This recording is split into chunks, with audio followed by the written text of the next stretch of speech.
नमस्कार, आप देख रहे हैं सी न्यूज भारत और मैं हूं आपके साथ ज्योति अरोरा।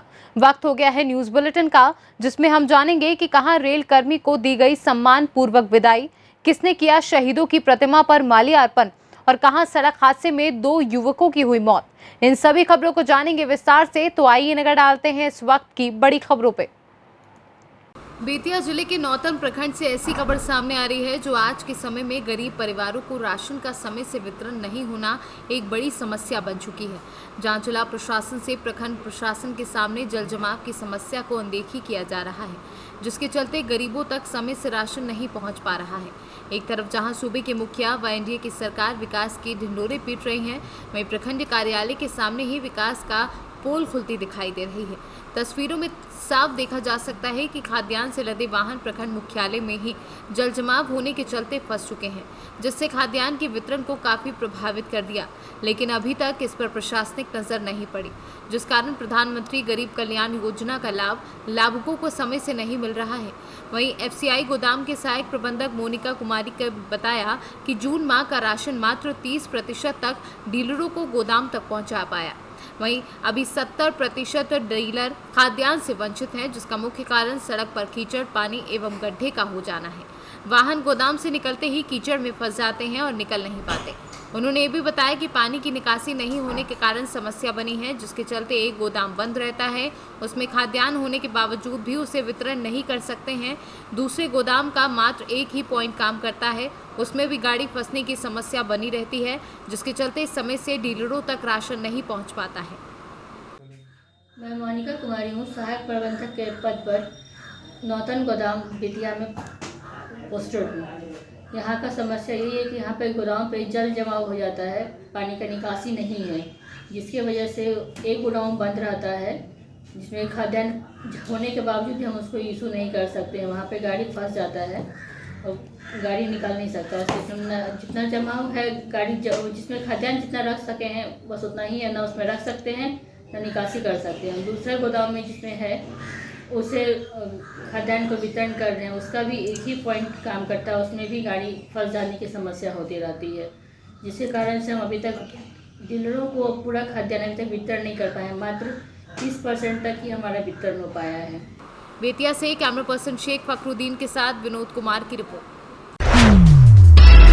दुमका जिले में हूल दिवस के अवसर पर शिकारीपाड़ा प्रखंड में आज स्थानीय विधायक नलिन सोरेन ने शिकारीपाड़ा कॉलेज के निकट स्थित सिद्धू कान्हू की प्रतिमा पर माल्यार्पण किया, जहां इस अवसर पर उन्होंने लोगों से शहीदों के मार्ग पर चलने की अपील की है और प्रदेश की बेहतरी के लिए हर संभव कदम उठाने का आह्वान किया है। साथ ही कोरोना महामारी के प्रति लोगों को सचेत किया है, जहां इस अवसर पर केंद्र समिति सदस्य आलोक सोरेन, प्रखंड सचिव प्रभुनाथ हंसदा समेत कई ग्रामीण मौजूद रहे।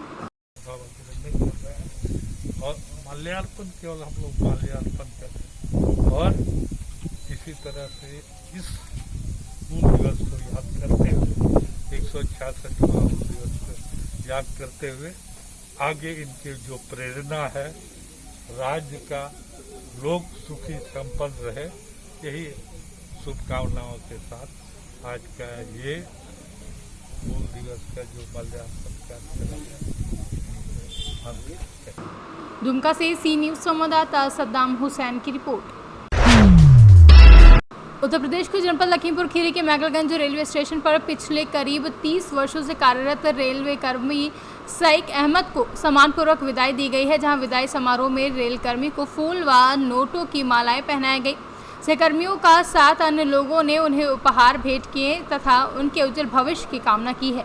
सईक अहमद मूल रूप से ग्राम झरसा आलमपुर पोस्ट सरमा तहसील शाहबाद जिला हरदोई के रहने वाले हैं, जहां रेलकर्मी ने लगभग 30 वर्षों तक भारतीय रेलवे को सेवा दी है। लखीमपुर खीरी से सी न्यूज संवाददाता रियाज सिद्दीकी की रिपोर्ट। टीकमगढ़ जिले के मोहनगढ़ तहसील अंतर्गत आने वाले ग्राम बरेठी में करीब 1 साल से बिजली सप्लाई ठप पड़ी है। ऐसे में बरसात एवं उमस के कारण जहरीले कीड़ों का निकलना आम बात है, जिनके काटने एवं डसने का डर हमेशा बना रहता है। ग्राम बरेठी की भगवती आदिवासी का कहना है कि हमारे ग्राम में करीब 1 वर्ष से लाइट नहीं है और रात में सांप एवं बिच्छू भी निकलते हैं, जिनसे काटने का खतरा हमेशा बना रहता है। कई बार बिजली विभाग के अधिकारियों से शिकायत भी की, लेकिन हम लोगों की कोई सुनने वाला नहीं है। और जब चुनाव आते हैं तब नेताओं का गांव में जमावड़ा लगा रहता है वोट पाने के लिए, और जब चुनाव जीत जाते हैं तो उन्हीं ग्रामों की सुध नहीं लेते और ना ही लोगों की समस्याओं का हल होता है। वहीं गांव के तुलसी आदिवासी द्वारा कहा गया कि हम कई बार 181 सीएम हेल्पलाइन नंबर पर शिकायत कर चुके हैं, लेकिन शिकायत कब बंद कर दी जाती है पता ही नहीं चलता और कागजों में निराकरण भी हो जाते हैं। ऐसे में ग्रामीणों का कहना है कि हम लोग करें तो क्या करें, कोई नहीं सुनता।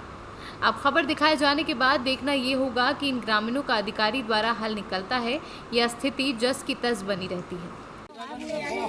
क्या नाम है भैया आपका? हमारे तुलसीदास आदिवासी। तो क्या समस्या है आपकी? हमारे यहाँ बिजली की बहुत समस्या है। आप लोगों ने शिकायत की? हाँ की है। कहाँ पे? 181 पे किया है, कोई हमको नहीं मिला है। कोई सुनाई नहीं हुई। अच्छा, अब क्या चाहते हैं आप? हम यहाँ की डीपी रखवाना चाहते हैं। ये डीपी जो आपकी रखी है कब से रखी है यहाँ पे? चालू नहीं है जी? ये 5 साल से खराब है।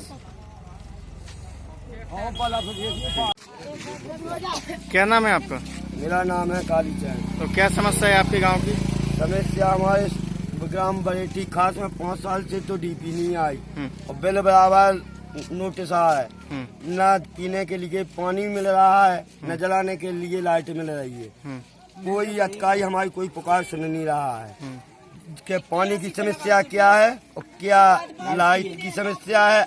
आज 5 साल से हमारे यहाँ डीपी नहीं है, न कोई रोजगार नहीं है, पीने के लिए पानी नहीं है। हम लोग बहुत मुसीबत के दिन काट रहे हैं और जैसी समस्या हम लोगों पर बीजी कोई नहीं देख रहा, ऊपर वाला देख रहा है। कहाँ पे बिच्छू तो तंजे सब इकट्ठे फिर रहा है और जो है अंधेरी रात में हम लोग ऐसे डरे। अधिकारियों से बात की आपने बिजली विभाग के? सब विद्युत मंडल वाहन से कई सौ भेजा किया 5000 डीपी के दो और कनेक्शन करो। जब हम तुम्हारे कहते हमारे तो 5 साल से डीपी नहीं है, हम उन्हें कनेक्शन कहाँ से देंगे? डीपी तो आपकी ये दिख रही है। पूरी 5 साल से डीपी खराब हुई रखी हुई है। अच्छा अच्छा। और बिल हमारे यहाँ आए हैं उजी तो हमने बल्ब की शकल नहीं दिखाई। आप लोग क्या चाहते हैं? हम लोग जो चाहते हैं कि हमारे यहाँ डीपी दिया जाए, फिर इसके बाद हम कनेक्शन करेंगे, हमारे यहाँ पानी की व्यवस्था हो जाए। अगर आपकी सुनाई नहीं होती तो आप लोग क्या करेंगे? मरेंगे पर क्या कहेंगे? ऊपर जाएंगे, हम सुनाई करेंगे। ऊपर खाले बिच्छू खाले वो हमारे आंध्र आदमी है, इलाज खुंगा राते बिच्छू ने खा लो, इलाज खुलवागा मोड़ा हमारे खावे की लाने नाज नहीं है। बताओ तुम डीपी की को 5 साल से कोई सुनाई नहीं हो रही। बिल हमने 5 साल जमा कर रहा तो अकेले अब आज लॉकडाउन लगो हम खावे की लाने बैठे हम मोड़ी मुड़न हो खुआवे को करें कि हम बिल की लाने करें। और बिल अब जोला में तो मंजूरी कह के सबने 5000 रुपया दे जी बिल डीपी नहीं धर रहा है। बिजली विभाग में बात की आपने? देखो पानी नहीं है, पूजी देखो लाइट। बिजली विभाग में बात की आपने? हाँ करी बिजली विभाग में बात। क्या बोलते हैं लोग? ये बात बोलत के बिल जमा करो, 5 साल से हमारी डीपी नहीं है, पूजी तो नहीं है। बताओ हम बिल जमा कहाँ से करें? टीकमगढ़ से सी न्यूज़ संवाददाता सुंदर अहिरवार के साथ गिरीश कुमार खरे की रिपोर्ट।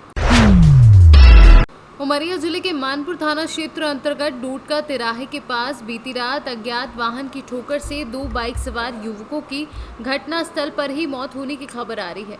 घटना किस वाहन से हुई इसका तो पता नहीं चल सका है, लेकिन बताया जा रहा है कि दोनों युवकों की पहचान धीरेन्द्र पिता रणदमन सिंह निवासी कुठुलिया एवं लक्ष्मण सिंह निवासी लखनौटी के रूप में हुई है, जिसकी सूचना स्थानीय लोगों के द्वारा पुलिस को दी गई।